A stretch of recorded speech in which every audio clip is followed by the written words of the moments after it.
seu tênis e vem com a gente. Correndo o mundo, Varsóvia.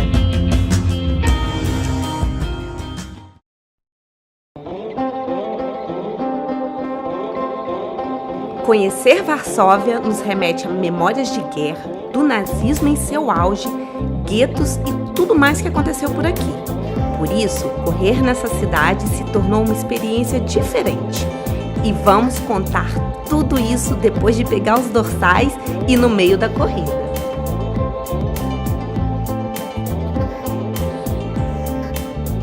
Eu e Afonsito, a caminho da meia maratona de Varsóvia, vamos caminhando e curtindo esse solzinho que resolveu aparecer.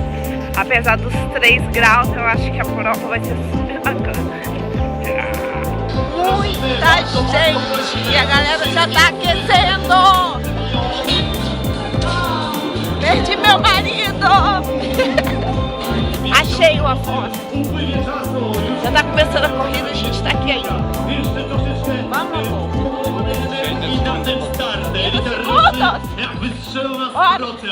Já largou! Apesar de a gente estar andando aqui, largou. Agora começou! Eu estou tendo aula de polonês aqui. Olha isso. Tak! Pracujemy.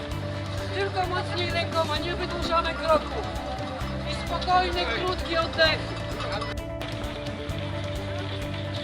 Uma das coisas mais maneiras de fazer esses tipos de provas em lugares diferentes é que durante a corrida, no caso a gente faz meia maratona,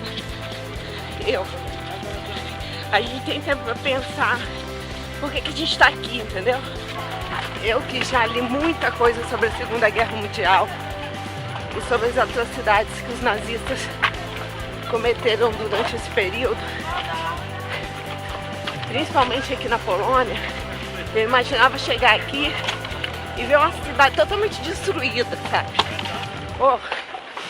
85% da cidade foi para cinzas. Um lugar onde tinha uma comunidade judaica de 9 milhões de pessoas e 6 milhões foram assassinadas. Você para e pensa, o que eu vou fazer num lugar desse? Saímos para o nosso primeiro dia de passeio em Varsóvia.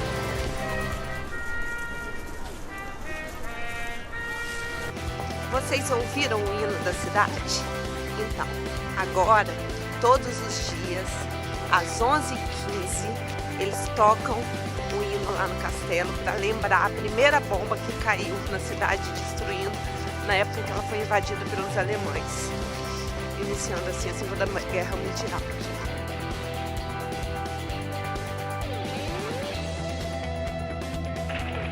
Existem indícios da população judaica há mais de 1000 anos antes de Cristo, ou seja, é uma das populações mais antigas do mundo.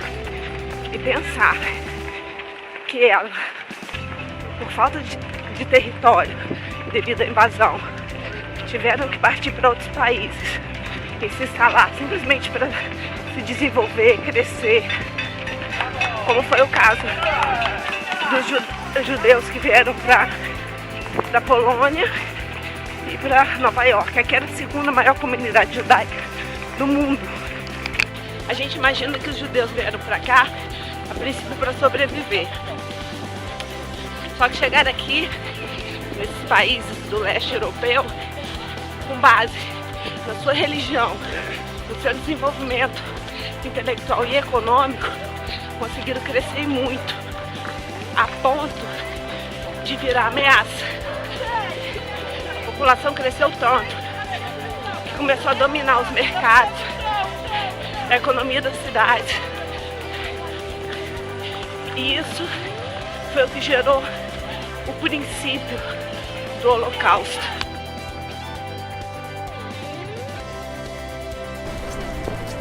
Estamos na frente do Palácio da Ciência e Cultura de Varsóvia, o maior edifício da cidade, que foi construído na época do comunismo.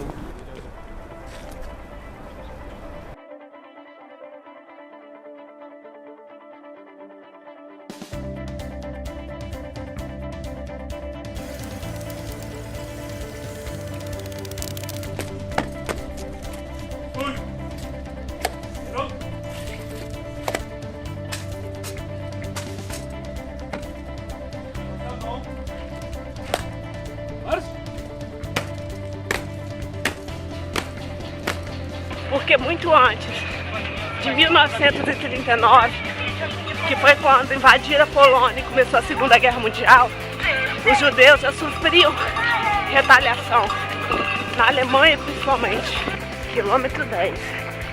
Muito antes do Holocausto, o preconceito contra os judeus, ciganos, homossexuais, enfim, já era muito grande por parte dos alemães. Na verdade, o Holocausto, para eles deram o nome de solução final para a questão judaica.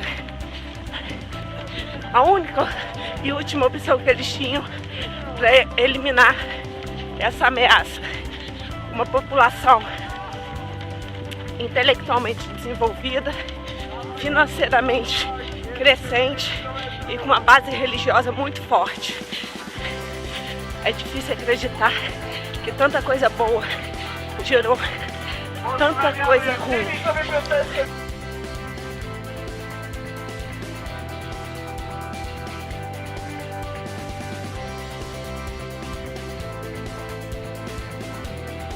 As típicas casas polonesas que resistiram à guerra são aquelas ali atrás. Legal, né? Se nós considerarmos que 85% da cidade de Varsóvia foi destruída durante a Segunda Guerra Mundial, a gente agora está numa região que foi super bem conservada, porque aqui só 20% da cidade foi destruída. Então a gente encontra as casas, as moradias típicas da época e que até hoje servem como moradia dos poloneses.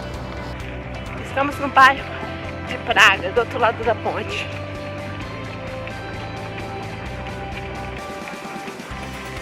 Olha a quantidade de furo de bala. Os prédios que permaneceram, que resistiram aos bombardeios da guerra. Grotesco isso.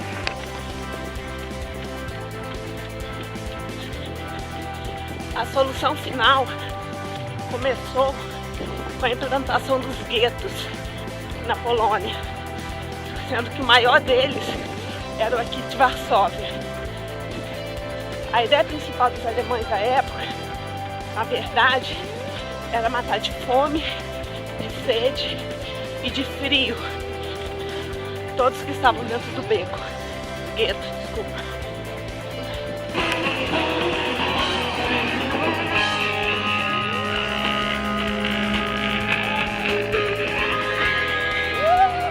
O túnel da Eco, quer ver?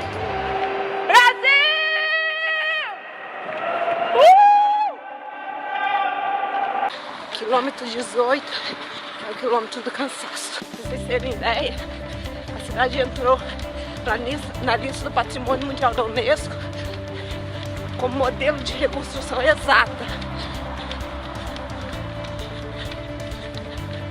É impressionante.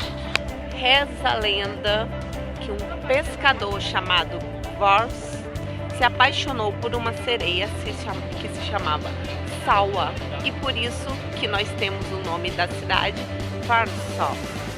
E essa é a sereia.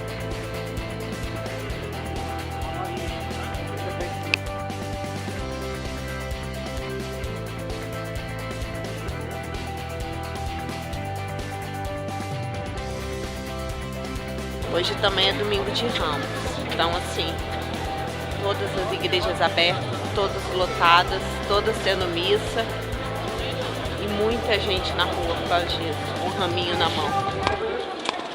Olha essa que linda.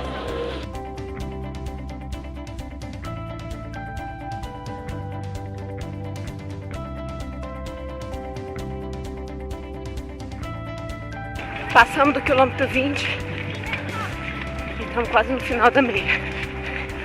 Voltamos para a cidade velha. Essa parte que foi reconstruída da cidade.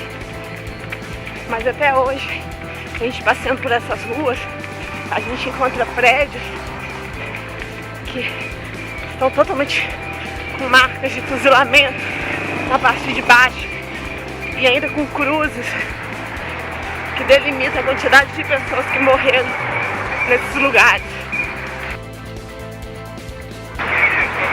E agora a gente para pra pensar. Então, pra que você vai pra Varsóvia, sendo que você já leu, já estudou esse monte de miséria, esse monte de coisa ruim? Por quê? Porque se eles, na maior escala que já existiu no mundo, conseguiram superar isso tudo, o que é a gente? Que sofre uma lesão e fala que não vai correr mais, que sofre uma derrota em alguma coisa e fala que não vai jogar mais, que perde emprego e fala que não vai conseguir outro. A gente se supera em menor escala. Jesteśmy z Ciebie dumni i kolejni uczestnicy za Spartan zbierali pieniądze na swoją fundatorę. Tak jest, Fundacja Wcześnia.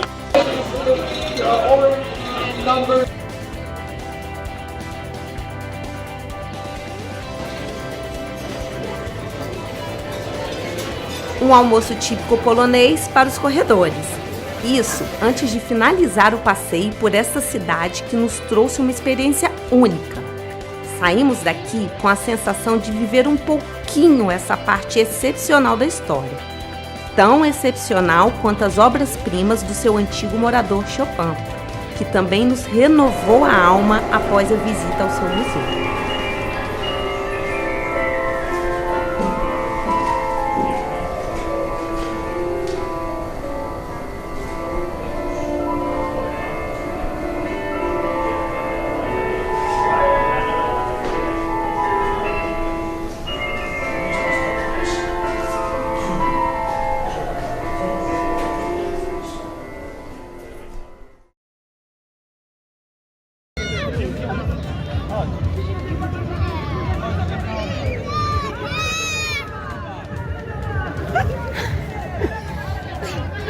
Legal.